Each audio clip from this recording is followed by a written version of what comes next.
Well, Dollar General is on its way, and we have the Doctor of Finance today with me to talk about the specifics of that.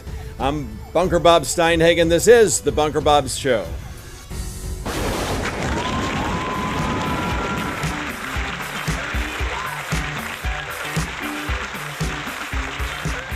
Yes, and good afternoon to everyone. It is Monday, and it's been a week since I've been on with you, and I don't have a lot of good excuses except that I do have client work, and the clients take priority because I run a business, and so I apologize for not being with you last week. I have some extra crow to have to make up for after also, and we'll talk about that in another show.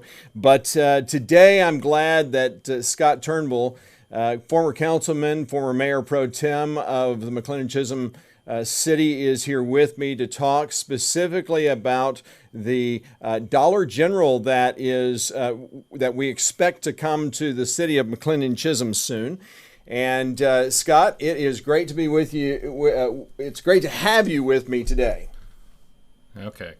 Thank you. Did they teach you English at A&M like they did us at K-State? Yeah, no, actually they don't teach English. They teach country at A&M. So okay. and how to say a lot. So I get more comments about that than anything, but it is good to have you with me today because obviously the big issue is the Dollar General store, and obviously it's something that when we did the citizen survey, we did this when I was first on city council. It was the one thing. It was one of those big things that I had done to try and bring clarity to what is important to citizens. We asked citizens specifically questions related to businesses and commerce and what kind of businesses you'd like to see. And overwhelmingly, citizens stated that they do want to see businesses, but they'd rather see the more boutique type businesses. They don't want to see the big box stores. Ironically, and I'm sure you remember this, Scott, during last year's election, David Day actually, as part of his announcement, stated that he wanted to keep out big box stores like Dollar General specifically, and yet that hasn't stopped them from wanting to put a store, and where they want to put it is on 550, right behind basically the Sonic store. So it's going to be on the same side as Sonic. So if you're coming on 205 away from the city of Rockwall, you take a right at the Sonic station, Sonic Shell station. The next building on your right would be the Dollar General store. Do I have the location correct? Actually, I think you're right, but I think it sits further back from the road. But it's still the next business that's going to be there. I don't know whether they can put an exit out to 205 from that back area. I don't think they not. can either. I don't remember. That wasn't in the proposal, at least, that I saw. No.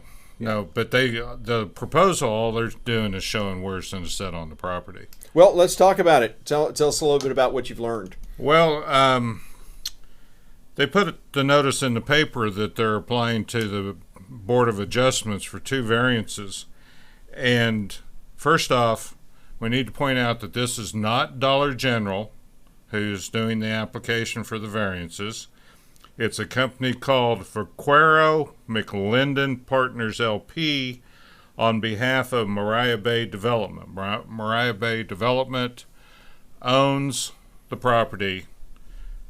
I'm making an assumption here, but I believe Mariah Bay Development is basically a limited partnership that's been put together to finance the building and lease it to Dollar General. Because Dollar General, they put their buildings, a large majority of the buildings and even their distribution centers that they have across the country are leasebacks. Now, is Mariah Bay the same developer that did the harbor?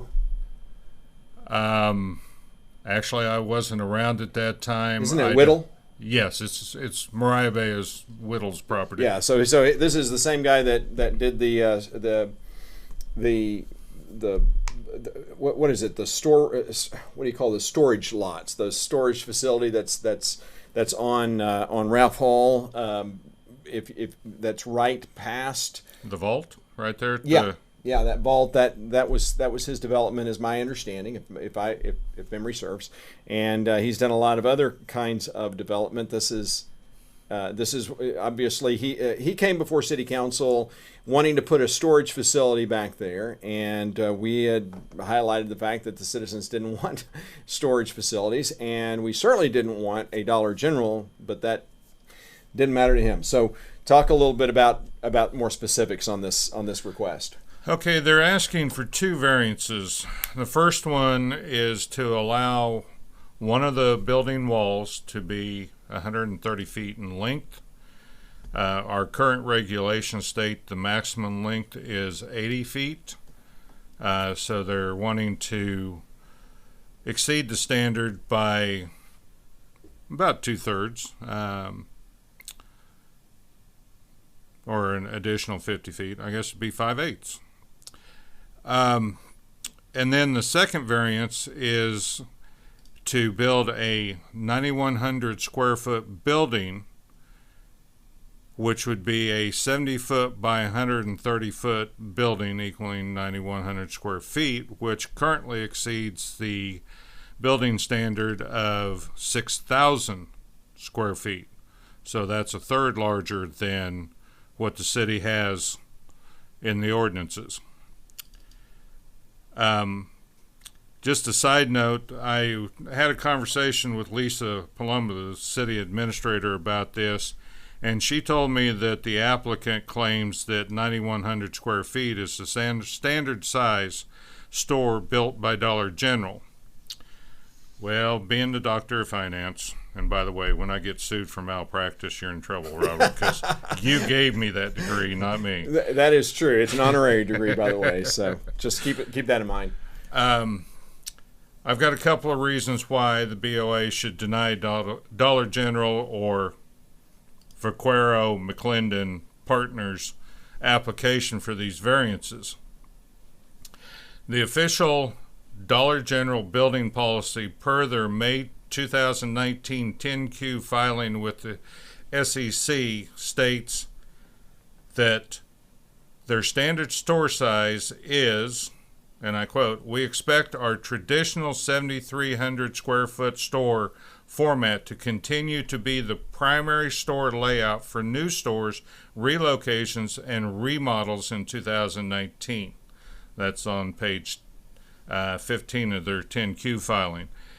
So Dollar General says 7,300 is their standard store size, regardless of what the applicant is saying.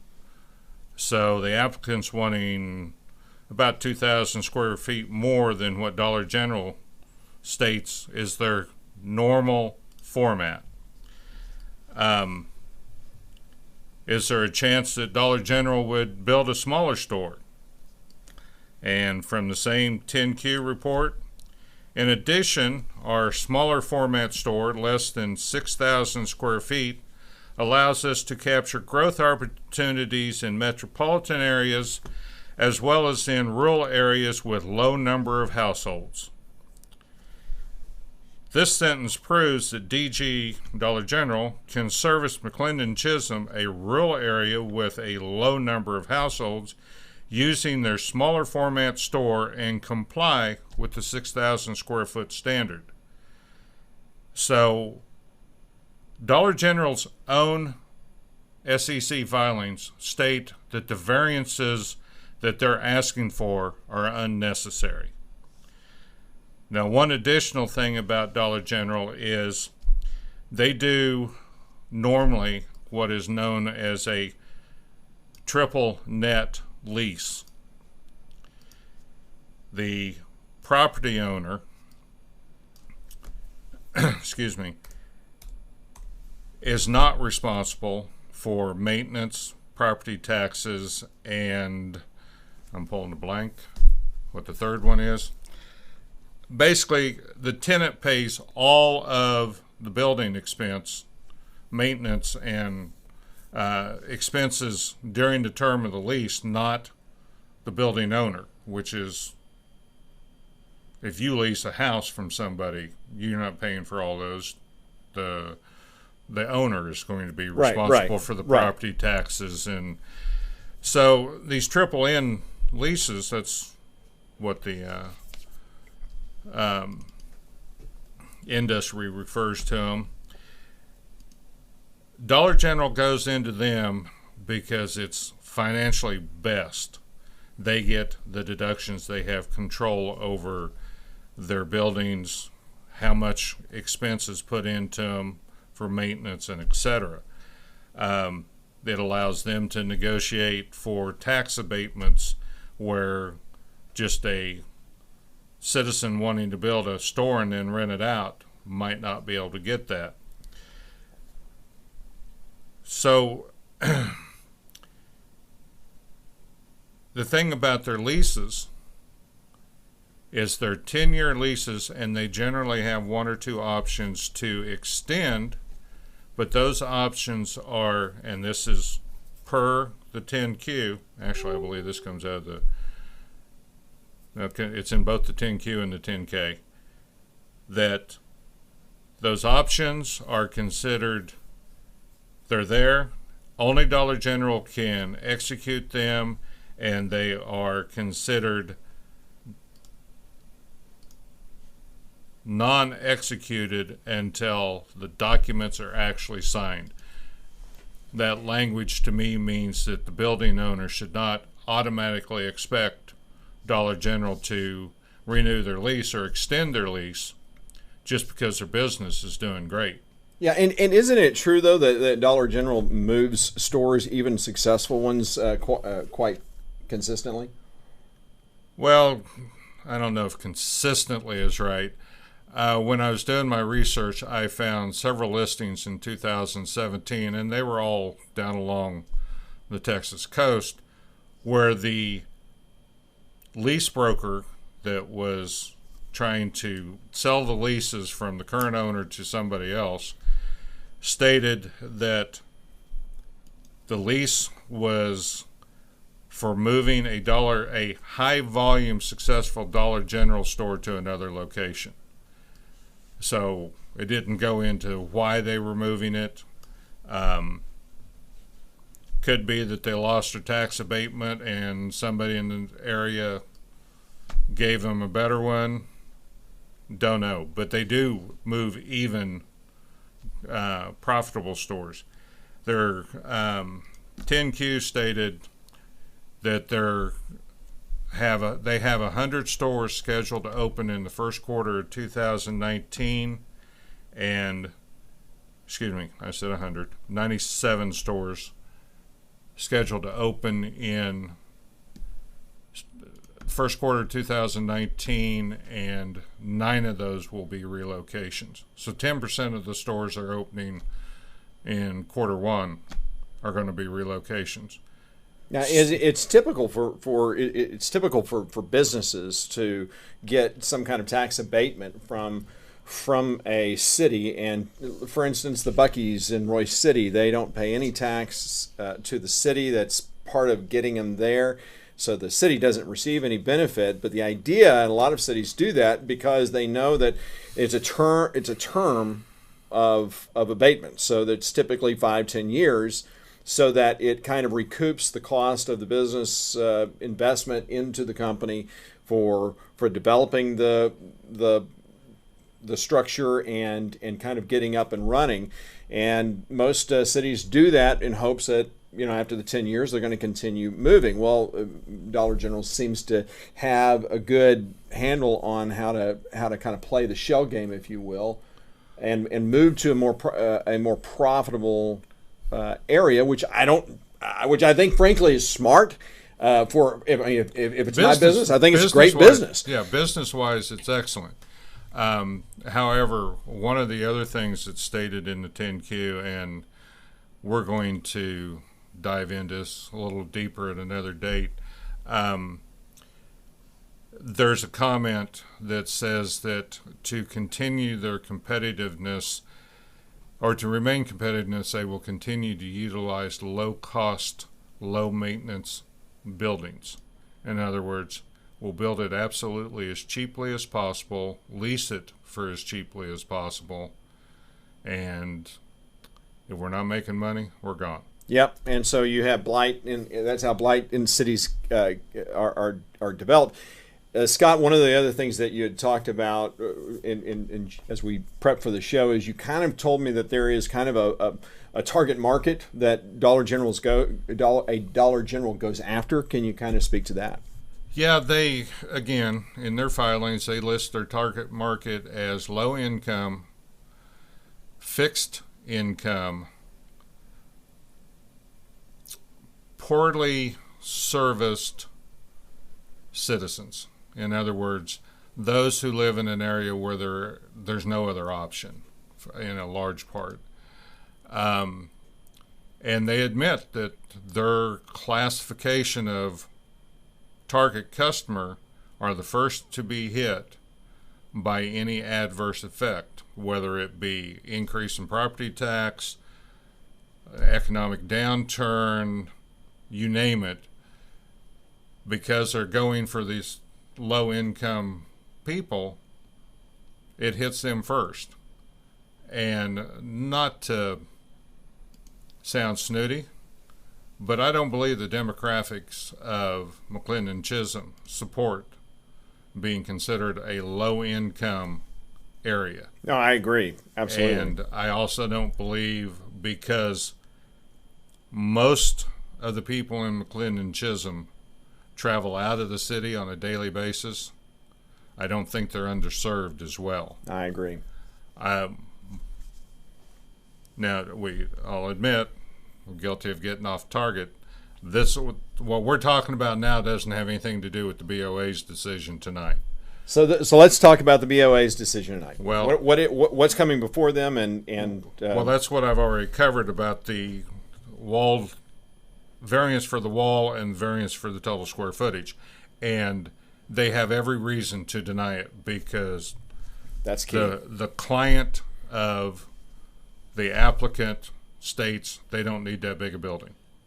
That's what they've told the federal government, and actually that's what they've told anybody who's considering investing in their company, that they don't need that big building. Mm-hmm. So my opinion, the BOA can deny this and not have a problem.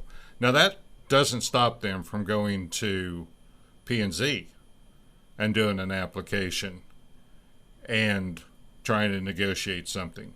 Now, wait a minute. I thought if you were denied with BOA, do you have to wait a year, or because they're going to BOA first, they don't have to wait a year? I don't believe they have to wait a year as long as they come back with a complying requirement. Okay. So that they could come back in and say, we'll build a 6,000 square foot building, mm-hmm. and not need a variance, and P&Z could consider it. But then it comes down to, is this a business that we want? Right. And some of what we talked about with the target demographic and their attitude of, we'll stay here but we'll move if needed, or just if we find a better location and leave this building sitting here. That's two negatives. But the other negative is they talk in their 10K about how a majority of their profit comes from what they consider consumables. And that's paper goods, health and beauty aids, canned goods, diapers, all of this stuff that you find in a grocery store. And usually you will find a small but a selection of that type of item in a convenience store. Now, they also talk about wanting to change their store layout to put in more coolers for perishable items. Well, in this case, I think what you'll find is those perishable items are going to be cans of beer, bottles of wine and maybe some milk and eggs, but where they're going in, they're going to be a direct competitor to the store that is already there. So, all right. So let me finish my thought. Okay.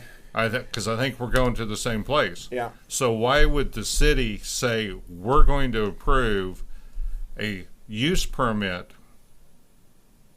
in this location when it's a direct competition to a business we already have? You're going to kill one of the two businesses. So because that is zoned commercial,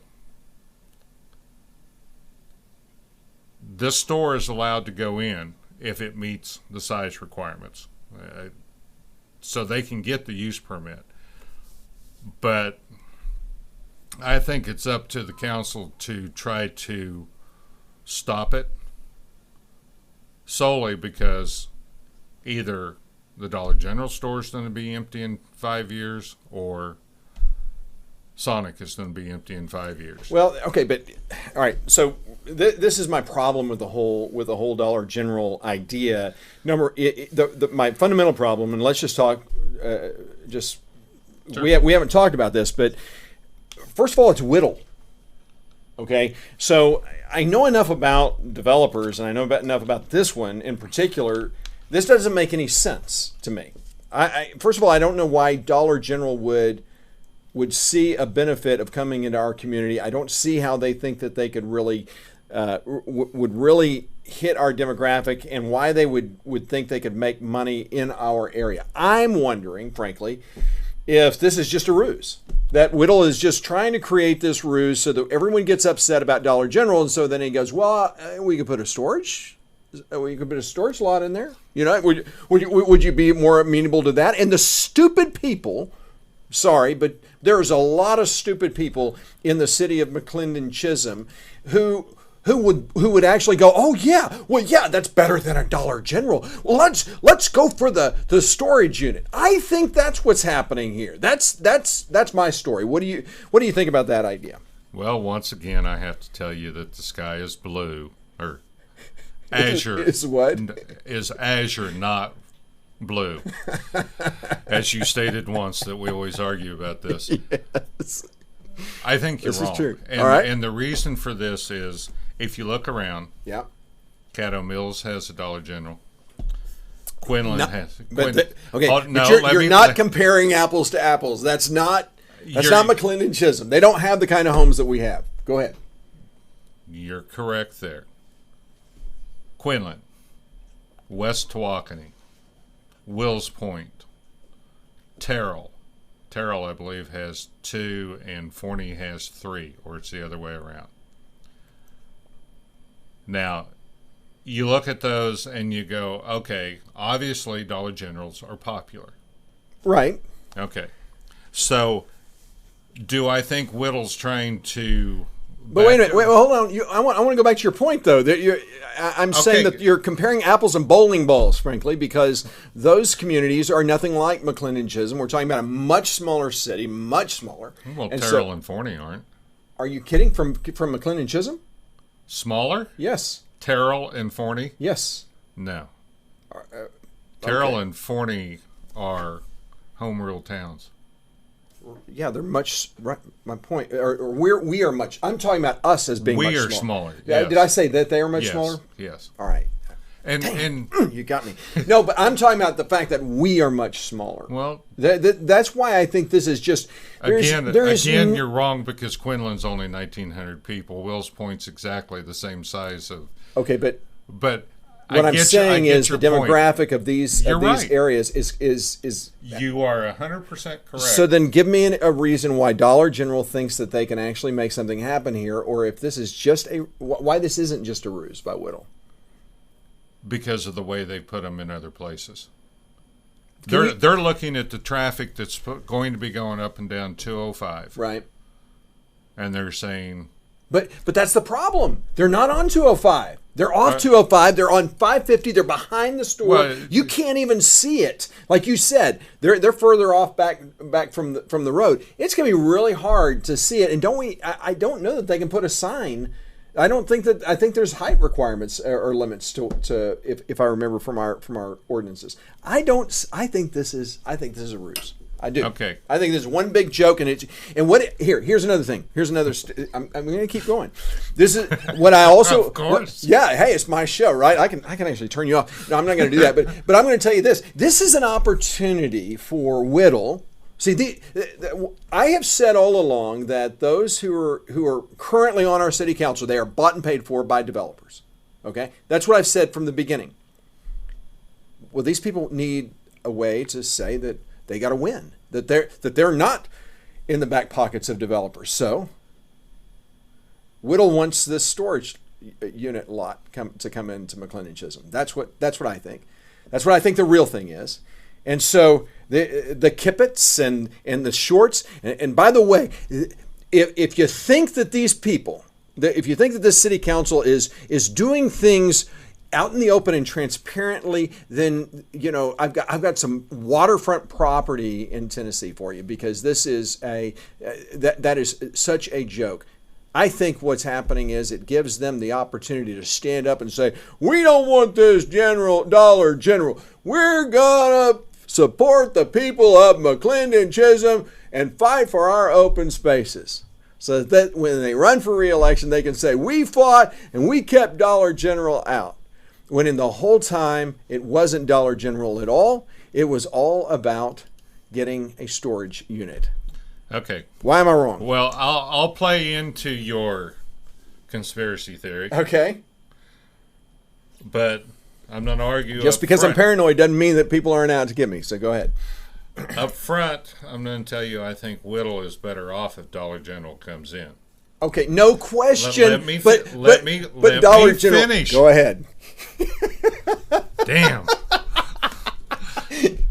We're like an old married couple is what we are. Come on now. If Dollar General comes in, is successful, and continues leasing from Whittle, he's going to make a killing. Okay. I agree. If I don't disagree. Dollar General pulls out,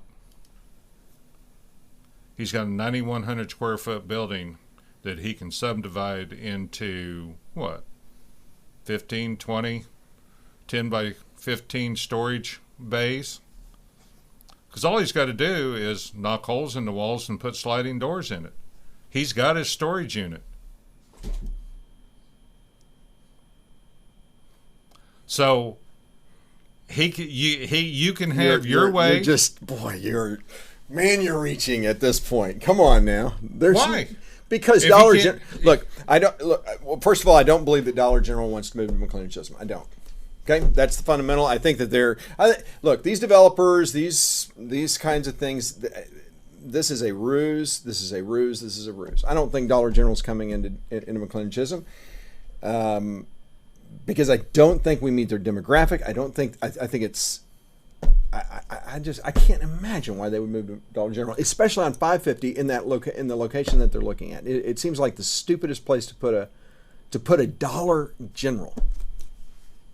Well, just in case you've missed it. Yeah. I'm not in favor of Dollar General coming in. Oh, I know you're not. No, we're on the same page. No, I just think that I think as I sit and look at, I'm being a tad bit more reasonable about the idea than you are. I think you're entertaining it as true, and I'm saying this is nothing more than a ruse.